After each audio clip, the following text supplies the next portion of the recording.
This evening, we're going to do something we've not done elsewhere in our series.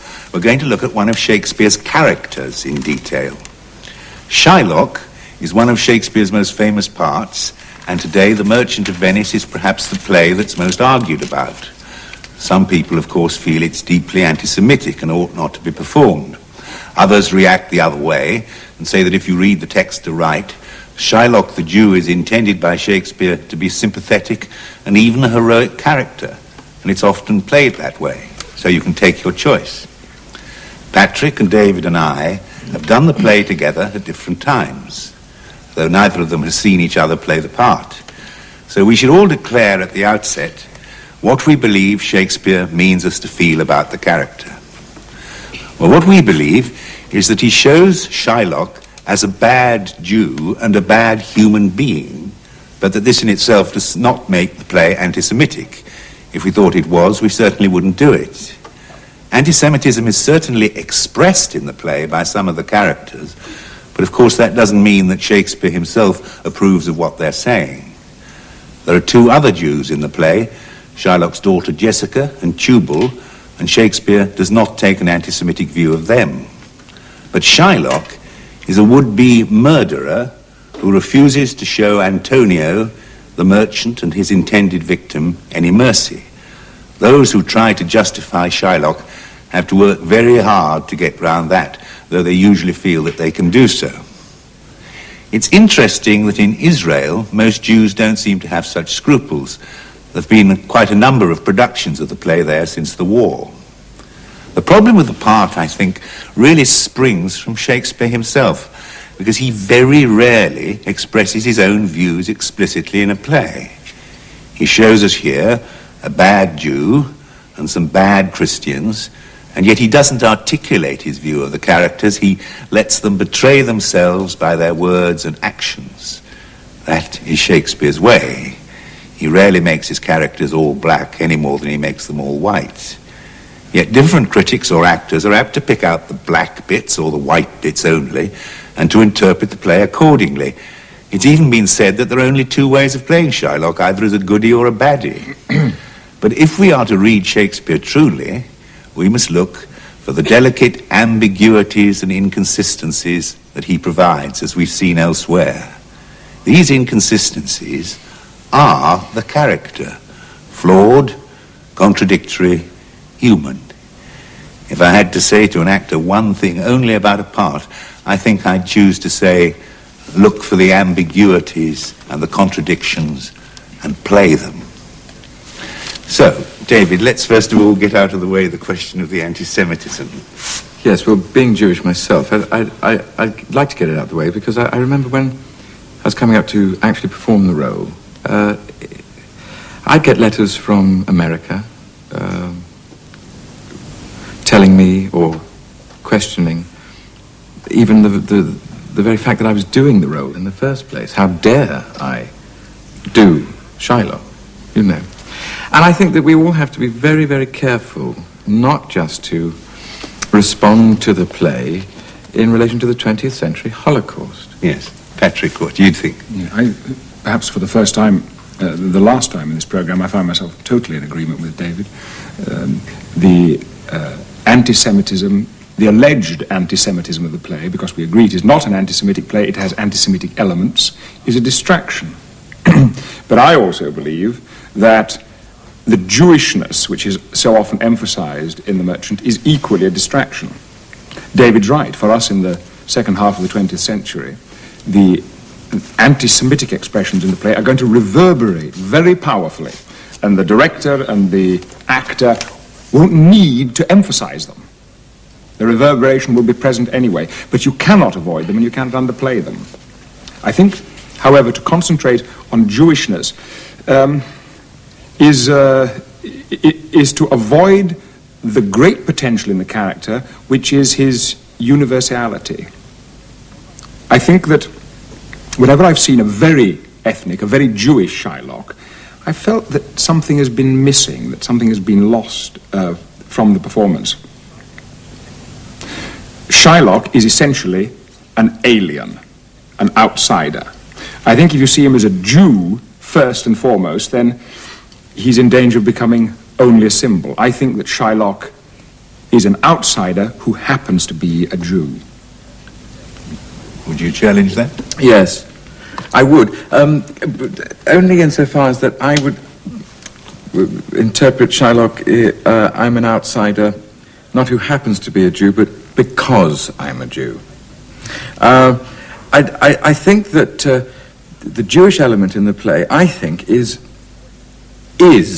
unavoidably very important. I think this is probably where we differ, probably in our interpretations. I'm looking forward to seeing what your Shylock is like, because in each of the scenes, and they're not that many. Well, in 3 of the scenes, I mean, Shakespeare does manage to ring a wonderful change in the way that Shylock, the Jew, has a business relationship, a family relationship, how he responds to his enemies, how he responds to his friends, and also how he demonstrates the laws of the land in which he lives. And I think also Shakespeare never lets us, the audience, or the character, forget the Jewish thing. One only has to look at the trial scene to realize that Shylock's name, even having been asked, Shylock is your name, Shylock is my name, that he's only actually called by his name Shylock 6 times, Jew 22. Okay, well now let's dig into the part. We're beginning to find already what we find everywhere with Shakespeare, that there's an infinite number of interpretations. Each actor coming to play the part has to start afresh. So where does he start? He'll probably begin by reacting against previous interpretations. And his starting point, I suppose for most actors, is the crucial question, what did he look like? How did he talk? I should state here that when the part was originally offered to me, my inclination was to refuse it for one principal reason, which was that it seemed to me that the part was eternally stuck in a kind of tradition, a ritual about the role, that if I were to play Shylock, then it would necessarily mean ringlets, a hooked nose, long, exotic, perhaps semi-oriental gowns, either shabby or decorative to taste. That there was so much traditional appearance and traditional behavior attached to the role that I could never free myself from it. I could never find a human being at the heart of that exterior, that set exterior. So, well, as I began to read the play, of course, something else began to appear, something else began to unfold about the character, and I found that indeed there was a highly complex and very modern creation. I decided, therefore, that I would avoid the easily recognizable symbolic elements of Jewishness, the ringlets, the gown, and the nose, and so on, although I should say that I had a very large bushy beard and a lot of long, dirty, tangly hair. And I wore a shabby, dirty, broken-down frock coat, because I think that the most important thing for Shylock in the play is money, possessions, and finance. Having it. Therefore, you're not going to waste it on how you appear, so I made an attempt to make my Shylock very shabby and down at heel. As for the voice, one thing influenced me. Shylock is living in a strange culture, an alien culture. I think that in order to survive, it's necessary, one of the ways of surviving in an alien culture is to assimilate yourself into it. Therefore, I gave him an accent which was more cultured, more native than the natives. So I gave him a cultured, over-cultured and over-refined accent, much more so than the aristocrats in the play. You see, I think that the foreignness in Shylock, that which is truly strange and exotic, lies in the language, not in how he appears. No one in The Merchant of Venice speaks like Shylock, not even his fellow Jew Tubal. if you take, for instance, the Laban speech, there is so much rich and curious, bizarre use of language in that speech that alone says foreigner. Right. So, David, what about you? I chose everything in opposition to that. I also discovered, as you did in the language, there is a certain rhythm to the language, which I went with to the extent of even going further with the lilt and slight accent. I didn't place the accent in any particular area at all, but I wanted to make it foreign with the language that was foreign, because I felt that was important. I never wanted anybody to forget or that I was an outsider from that point of view. And it's something that I felt Shylock would not have tried to alter, because my Shylock is very proud of his Jewishness. And why hide it? Exploit it where necessary, if necessary, which I think he does in the first scene. Isn't that dangerous, exploiting it? Isn't that... No, I don't think so, because I think it's human behaviour. But I think also my dress, if I can just say, was smart, because, yes, motivation, money, absolutely agree. But with those that he deals with, he asks what news on the Rialto, the stock exchange, banking, money. I think that he would dress according to the status that he believes he has. Sure. Yes. Yeah. As director of the play each time, I found both those images totally acceptable, totally consistent with the text. There's never one answer. One always keeps feeling that. I was as totally convinced by the one as by the other. But we've gone through the preliminaries. We should start to dig into the play itself. So what about this famous part that's only got 5 scenes? The scenes are all different. Did you find that? Yes, every each single scene has its own characteristic. Yes. I found one dominant motivation, one dominant objective for the whole play, which I've already stated, was that of money, finance, and possessions. And just to briefly come back to the Jewish question again, whenever Shylock is given a choice between race and religion or financial security, commerce, business, he always makes the commercial choice. There are scores of, I hate him for he's a Christian, but more for that in low simplicity he lends out money gratis. He hath disgraced me, yes, he's disgraced his Jewishness, and hindered me $500,000. Always it is the commercial which comes second. Why, there, he says, when his daughter has been taken away from him, a diamond gone. Not a daughter gone, but a diamond gone. So that was the dominant motivation. But allowing for that being the driving element of the play, then I think it's necessary to isolate the quality and the motivation in each scene. Yes, when studying the part, it's always a terrifying thing with anything like Shylock or those roles, because of the history of how it's been played, as you say, mostly black or white. I suppose what I was desperate to try and do was to look at that play without preconception and to look at each scene for exactly what it was, for what it said to me, and to play that, and to play sometimes the inconsistencies of each, and just to see what happened if I just went with the scene without overlaying something that I had worked out before.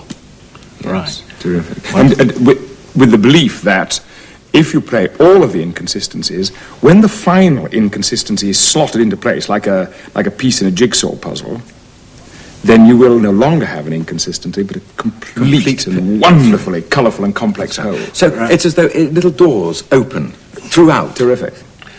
Instead of getting all the consistencies, putting them in a pot, stirring them up, making a blend of them, and playing the blend from the beginning of the play to the end, well, that's time. Blast a cannon. Well, now nowhere to go. We must have a look now at it scene from scene, otherwise we'll be doing too much talking about it rather than doing it, which is the advice we always give ourselves. Scene 1. So, scene 1 on the Rialto, and Shylock meets the merchant Antonio. Let's have a go at it both ways, and one of you do your Shylock, and the other do Antonio, and then we reverse it and see how the differences work out. Okay, the Rialto. We brought with us a number of props. This is one of them. Who's to wear it first? Oh, wait a You've minute. got it, you do All Shylock. right, All right. I was going to toss that. Well, next time.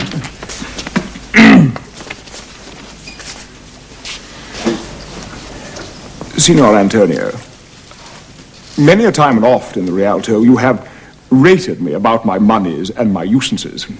Still have I borne it with a patient shrug, for sufferance is the badge of all our tribe. You call me misbeliever, cutthroat dog, and spit upon my Jewish gabardine, and all for use of that which is mine own. Well then, it now appears you need my help. Go to then. You come to me and you say, Shylock, we would have monies. You say so. You that did void your room upon my beard and foot me as you spur a stranger cur over your threshold. Monies is yours. What should I say to you? Should I not say, have a dog money? Is it possible a cur can lend 3,000 ducats? Or should I bend low and in a bondman's key with bated breath and whispering humbleness say this? Oh, fair sir, you spat on me on Wednesday last. You spurned me such a day. Another time you called me dog, and for these courtesies I'll lend you thus much monies. Okay, good. His. Change hats. Change hats. I'll put on my overcoat.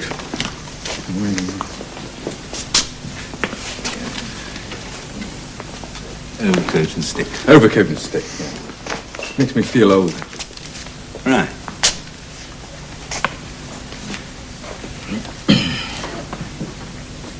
Signor Antonio,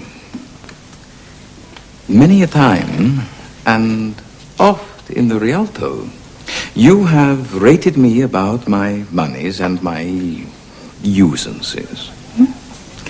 Still have I borne it with a patient shrug, for sufferance is the badge of all our tribe. You call me misbeliever, cutthroat, dog, and spit upon my Jewish gabardine, and all for use of that which is mine own. Well then, it now appears you need my help. Go to then, you come to me and you say, Shylock, we would have monies. You say so, you, that did void your room upon my beard, and foot me as you spurn a stranger cur over your threshold. Monies is your suit. What should I say to you? Should I not say, hath the dog money? Is it possible a cur can lend 3,000 ducats? Or shall I bend low and in a bondman's key with bated breath and whispering humbleness say this? Fair sir, you spat upon me Wednesday last. You spurned me such a day. Another time you called me dog. And for these courtesies I'll lend you thus much monies. Good. Well, I think that initial setting up scene shows the differences very clearly. Let's just move on now and perhaps not do, but talk a bit about the next scene in Shylock's house, and Shylock with his daughter Jessica. What about that? I have to confess now that whenever this scene ended, I always felt that the substance of the play was over for me. It was for me. Why are you laughing? No, it was for me that gave me consistently the greatest satisfaction in the play. It differs in one important way from every other scene in the play. It is the only private scene. It is the only non-public scene in the play. Shylock is not on show. For me, the fact that in the other four scenes he was in the public eye meant that he was always under pressure to perform in some way, to appear as some kind of personality. He's an actor, isn't he, Shylock? In this scene, it is not necessary. It is home, the one place where acting and performance, apart from being unnecessary, cannot be accepted. So it was for me the scene in which I wanted to show the real man, the true man that lay underneath these wonderful multicolored disguises. And the man that I wanted to show was a man deeply unhappy, embittered, a man from whose life love had been removed, and therefore Jessica was a creature who could give him no love, nor could he return it. I found it a harsh, bitter, unhappy scene, and lay at the very heart of the part for me. And it was always a sad moment when we left it. Yes, I was always so relieved when I left it. Every time I got to this scene, both in rehearsal and performance, oh dear, I never found it. I never found the right way, well, for me, the right way to play the scene. Absolutely right. Shylock is on his own, and also right that in the text there's almost, maybe you pointing out to me, hardly any word of endearment to the daughter. My main concern was that being such a short scene, the only scene that he's with his daughter, as you say, has replaced his wife. Yeah. And I was desperate to give Jessica the necessary reasons for doing what she did. She takes an enormous amount of money. One's talking in terms of thousands upon thousands upon thousands of pounds. She does most of his business. And my aim was to make her feel smothered and to make her feel claustrophobic by his over-possessiveness. Yes. And by doing that, I had problems because very often I found I had to bend the lines to let me do it. And I didn't quite find it. If I ever do Shylock again, it'll be to get that scene right. But I didn't get it right, and it was a problem for me. Well, what about the daughter? What did you feel about Jessica? How much do you care? How much to care for her? Yeah. The caring is enormous, but so much has, because of his concentration on survival, so much has been killed in Shylock. The real, natural, warm, human, affectionate, loving responses have been cauterized in the man.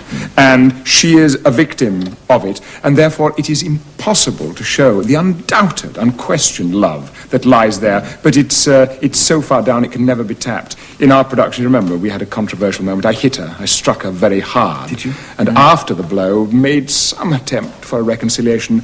Perhaps I will return immediately, but by then the damage is done, and of course she will reject it. And really behind that's the point you made about the commercial mind of Shylock, because in the end the money matters to him more than his daughter when we go on to the scene in the Rialto. Yes. So the love is not as deep as that money love. Yeah. Why don't we have a go at a bit of the Rialto now? Shall we set ourselves up the Rialto and yes, we need look at the third scene? Yeah. I need a table.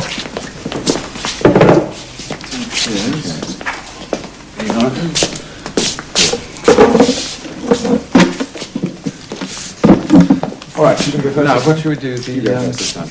What are we actually doing now? Which bit are we going to do? Well, shall we look at the long speech to Salerio and Solanio? Yes. Because that's a difficult point in interpretation. It's one of the most famous bits in the text. Hath not a Jew eyes, etc. Should we not do that? Good.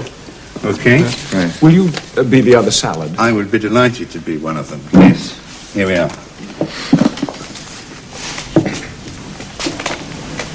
So we go from, I'm sure if you will not I'm forfeit. sure. Yes. I'm sure if he forfeit, that will not take his flesh. What's that good for? To bait fish with all. If it will feed nothing else, it will feed my revenge. He hath disgraced me and hindered me 500,000. Laughed at my losses, mocked at my gains, scorned my nation, thwarted my bargains, cooled my friends, heated mine enemies. And what's his reason? I am a Jew. Hath not a Jew eyes? Hath not a Jew hands? Organs, dimensions, senses, affections, passions? Fed with the same food, hurt with the same weapons, subject to the same diseases, healed by the same means, warmed and cooled by the same winter and summer as a Christian is. If you prick us, do we not bleed? If you tickle us, do we not laugh? If you poison us, do we not die? And if you wrong us, shall we not revenge? If we are like you in the rest, we shall resemble you in that. If a Jew wrong a Christian, what is his humility? Revenge. If a Christian wrong a Jew, what should his sufferance be? By Christian example. Why? Revenge.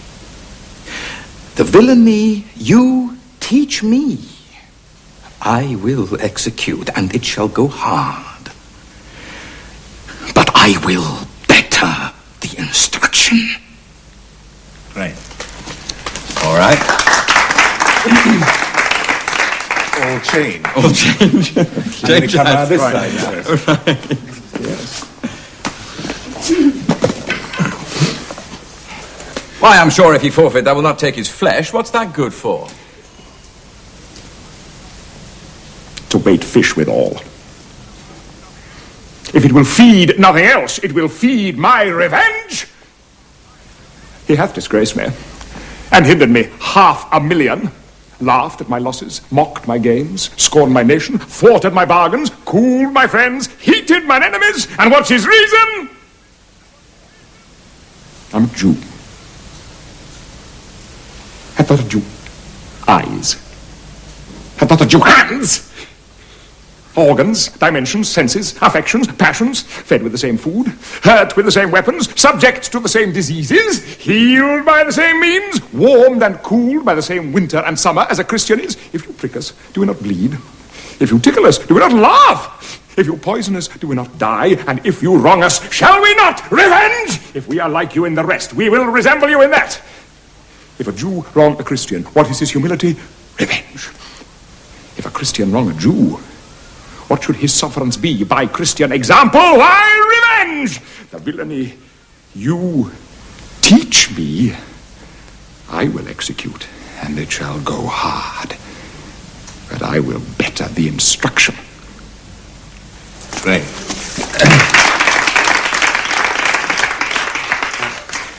I think that the interesting thing there was actually at heart and bottom, both of them were alike underneath the surface difference, because they both did something which we all worked on together, which is not usually done with that speech. It's usually done, isn't it, as an appeal for pathos. Hath not a Jew eyes? I am strangely moved. I am a poor wronged fellow.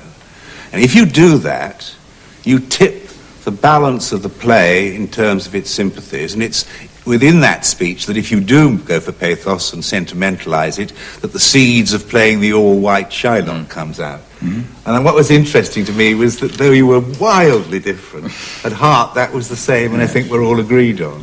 It was for weeks in rehearsal, a black hole for me, a stumbling block. I couldn't cope with the speech because I was seeing it. This is again the tradition of the role, and actors acting Shakespeare. It's constantly present.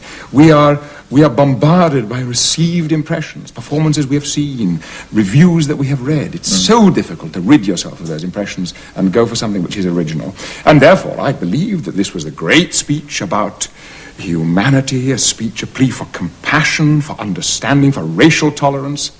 And I was lucky to make a discovery that the speech, in fact, none of those things, but is a calculating, cold-blooded justification of revenge, the complete opposite of its conventional interpretation. Yeah, I think the big trap, as you say, is the sympathetic trap.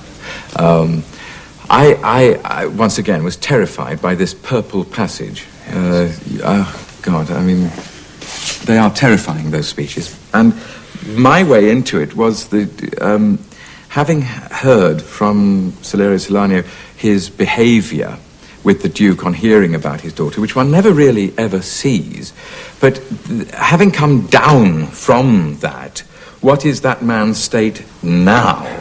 Having been ranting and raving, knocking at the door, saying, "Get out of bed, find my daughter, find my daughter." Right, he's now off that, but these two people here, they taunt him, they mock him, and suddenly this deep anger vents itself, and I thought that was my way into it.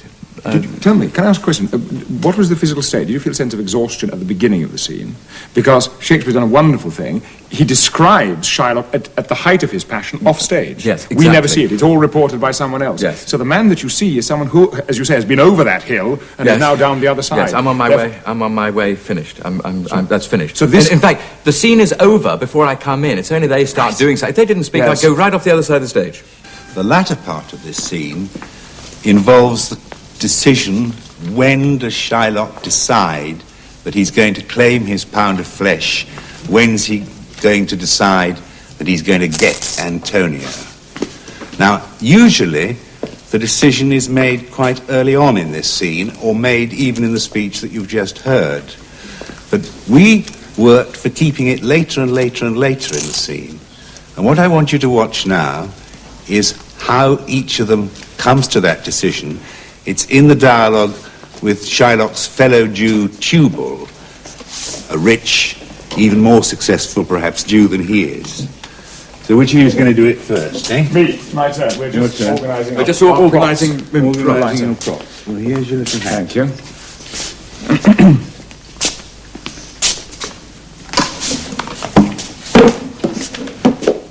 How now? Tubal, what news from Genoa? Hast thou found my daughter? I often came where I did hear of her, but cannot find her. Right? There. There. A diamond gone cost me 2,000 ducats in Frankfurt. The curse never fell upon our nation till now. I never felt it till now. 2,000 ducats in that, and other precious, precious jewels. I would my daughter were dead at my foot, and the jewels in her ear. I would she were hearsed at my foot, and the ducats in her coffin. No news of them. Why so? And I know not what's spent in the search. Oh, why thou loss upon loss? The thief gone with so much, and so much to find the thief, and no satisfaction, no revenge, nor no ill luck stirring, but what lights on my shoulders, no sighs but of my breathing, no tears but of my shedding. Yes, other men have ill luck too. Antonio, as I heard in Genoa. What? Ill luck? Hath an argosy cast away coming from Tripoli? I thank God. I thank God! Good news! Heard in Genoa. Your daughter spent in Genoa, as I heard one night, 80 ducats. Ah! Thou stick'st a dagger in me. I shall never see my gold again. 80 ducats at a city. 80 ducats. Well, there came divers of Antonio's creditors in my company to Venice that swear he cannot choose but break. I'm glad of it. I'll plague him. I'll torture him. I'm glad of it. One of them showed me a ring that he had of your daughter for a monkey.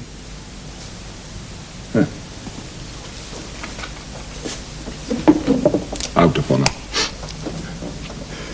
Thou torturest me, Tubal. It was my turquoise. I had it of Lear when I was a bachelor. I would not have given it for a wilderness of monkeys. But Antonio is certainly undone.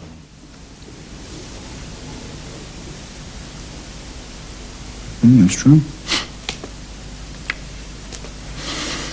Yeah, true.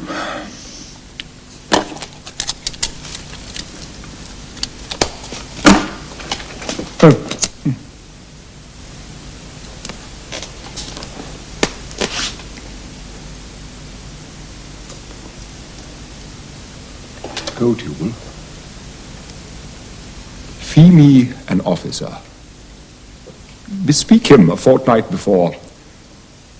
I will have the heart of him if he forfeit.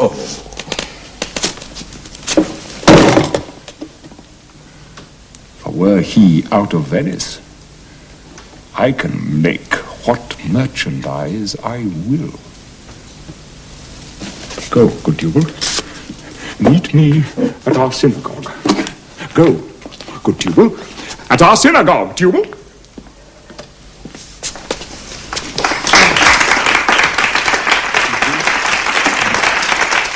the bill? Yes, thank you. You got some money? And I'll bring you to the chair. Then I'll greet you just behind the chair and sit you down. Yes, all right. Let's make this.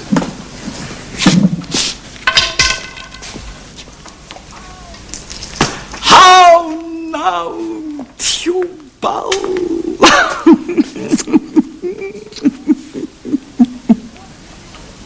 What news from Genoa? Hast thou found my daughter? I often came where I did hear of her, but cannot find her. Why, there.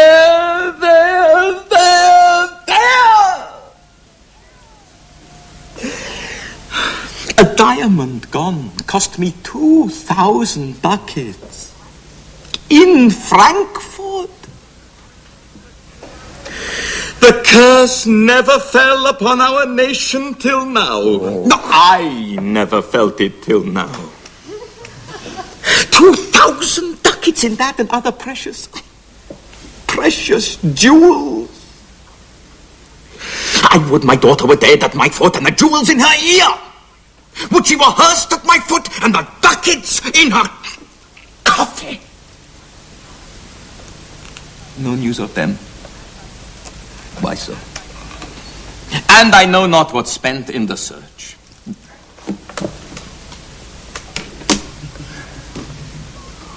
Why so? Loss upon loss! The thief gone with so much, and so much to find the thief. No satisfaction, no revenge, no ill luck stirring but what lights on my shoulders, no sighs but of my breathing, no tears but of my shedding. Yes, other men have ill luck too. Antonio, as I heard in Genoa. What? Ill luck? Ill luck? Hath an argosy cast away, coming from Tripolis. I thank God! I thank God! Is it true? Is it true? I spoke with some of the sailors who escaped the wreck. I thank thee, good Tubal! Ah, good news! Good news! Heard in Genoa? Your daughter spent in Genoa, as I heard, one night. 4 ducats. Thou stickst a dagger in me. I shall never see my gold again. 4 ducats at a sitting? 4 ducats! There came divers of Antonio's creditors in my company to Venice, who swear he cannot choose but break. I'm glad of it. I am very glad of it. I'll plague him, I'll torture him, I am glad of it. One of them showed me a ring he had of your daughter for a monkey. Out upon her. Thou torturest me, Tubal. It was my turquoise. I had it of Leia when I was a bachelor. I would not have given it for a wilderness of monkeys. But Antonio is certainly undone. No, that's true. That's very true.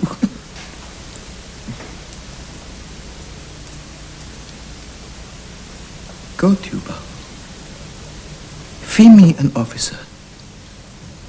Bespeak him a fortnight before. I will have the heart of him if he forfeit. No, for were he out of Venice, I could make what merchandise I will. Go, Tubal, and meet me at our synagogue. Go, good Tubal, at our synagogue, Tubal.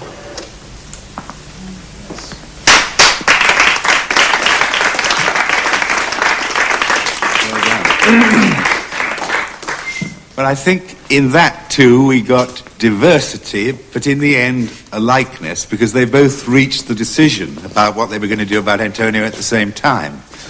I think the only comment I'd make about that is that the scene in some ways depends most of all upon Tubal, certainly from point of view of how you interpret the play, because it's what Tubal thinks of Shylock that defines, if anything, for an audience, how the Jewish community look at Shylock. It seems to me that this scene is often weighted wrong if Tubal is a snivelling, sympathetic sidekick to Shylock. And that what both you as Tubal did then was to be at best dispassionate and detached, and even in the end on the decision disapproving. And that's terribly important for how the balance of the play goes. I think we've got to leap a bit now because we're running a bit out of time. So I think we should perhaps leave the little short scene when he meets Antonio and go on to the trial scene. And I think what we should look at in that, because it's what everybody remembers a Shylock by, is how do you make that final exit where the man of teeming words, Shylock, has virtually nothing to say. What do you do in that exit? Let's give our minds to that.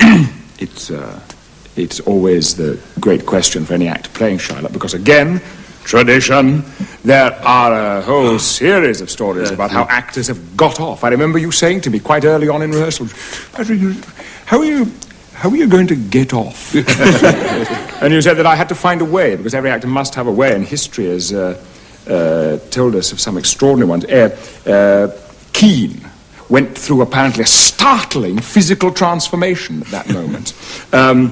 Edwin Booth invented a detailed and elaborate mime which went on for minutes in order to get himself off. And Irving the master, again, was still and silent and moved to the door, where he let out a long sigh as he left. And of course we have a great modern version of it too. Olivier's howl from somewhere way off in the corridors of the Old Vic.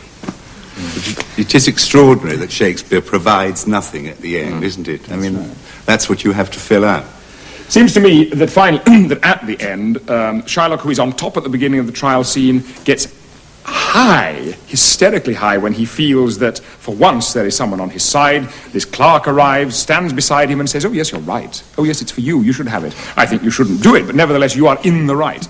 And he then loses his sense of what the others are doing. He loses sense of the clues that Portia's giving him about the blood clause. And when finally the tables are turned on him by the Christians, he is in danger of losing everything. It seemed to me then that if possession had been the dominant theme, that the only thing to do then was to get away with as much as you could. And therefore, for me, that meant humiliating myself and crawling. Should we... So Portia has pointed out to Shylock that he brought it upon himself because he asked for justice. And now we just look at the last part of the scene. Am I Duke, Portia, and Antonio and everything? You're the Duke, you're Portia, and you're Antonio. Good, good. Spot the difference. But thou shalt see the difference of our spirit. I pardon thee thy life before thou ask it. For half thy wealth it is Antonio's. The other half comes to the general state, which humbleness may drive unto a fine. I for the state, not for Antonio. Nay, take my life and all, pardon not that.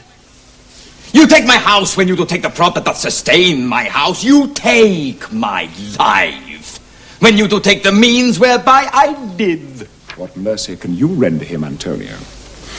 So please my lord the Duke and all the court, to quit the fine for one half of his goods I am content, so he will let me have the other half in use, to render it upon his death unto the gentleman that lately stole his daughter. 2 things provided more, that for this favour he presently become a Christian. The other, that he do record a gift here in the court of all he dies possessed unto his son Lorenzo and his daughter. Art thou contented, Jew? What dost thou say?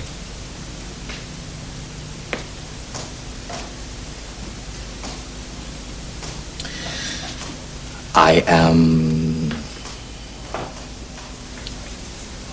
content. Clerk, draw a deed of gift. I pray you give me leave to go from hence. I am not well.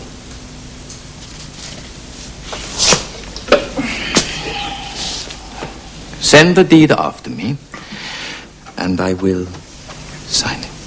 Get thee gone, but do it.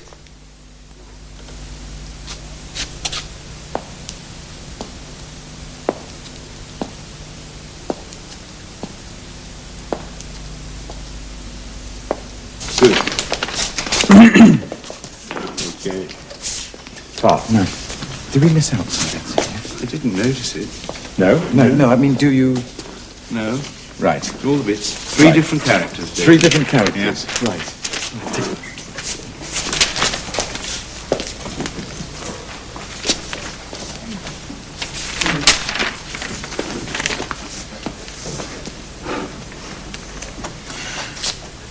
Thou shalt see this difference of our spirit. I pardon thee thy life before thou ask it. For half thy wealth it is Antonio's, the other half comes to the general state, which humbleness may drive unto a fine. I for the state, not for Antonio. Nay! Take my life and all! Pardon not that! You take my house when you do take the prop that doth sustain my house. You take my life when you do take the means whereby I live. What mercy can you render him, Antonio? So please my lord the Duke and all the court to quit the fine for one half of his goods, I am content. So he will let me have the other half in use to render it upon his death unto the gentleman that lately stole his daughter. Two things provided more. That for this favour he presently become a Christian. The other, that he do record a gift here in the court of all he dies possessed unto his son Lorenzo and his daughter. Art thou contented, Jew? What dost thou say?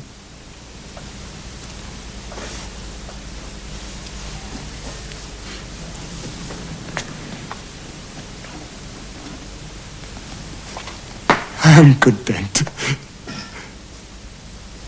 Clerk, draw a deed of gift. I pray you, give me leave to go from hence. I'm not well. Send the deed after me, and I will sign it. Get thee gone, but do it. In christening, thou shalt have 2 godfathers. Had I been judge, thou should have had 10 more to bring thee to the gallows, not the font.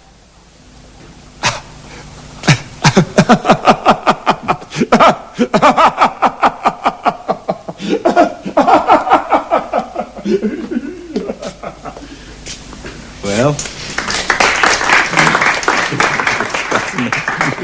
thank you both very, very much.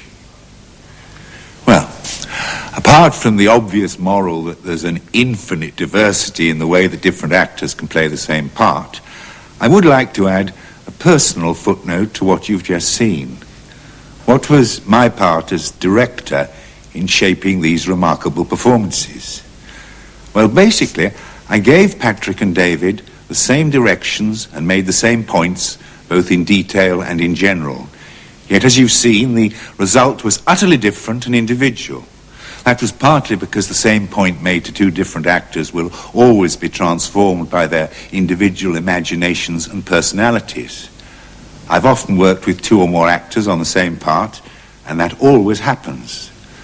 Now, I say this to put into proportion a director's contribution to a performance. However much he may lead and prod in rehearsal, the end result will always belong rightly to the actors. That's one of the reasons why I always feel that though the conception of a production may be mine, the actual performance is something that in a deep sense no longer really belongs to me. Playing Shakespeare is rightly the domain of the actors. So though I may have strong views about how Shakespeare saw Shylock, these views were rightly transformed by Patrick and David. Their rich performances are therefore theirs, not mine. And that, I think, is how it should be.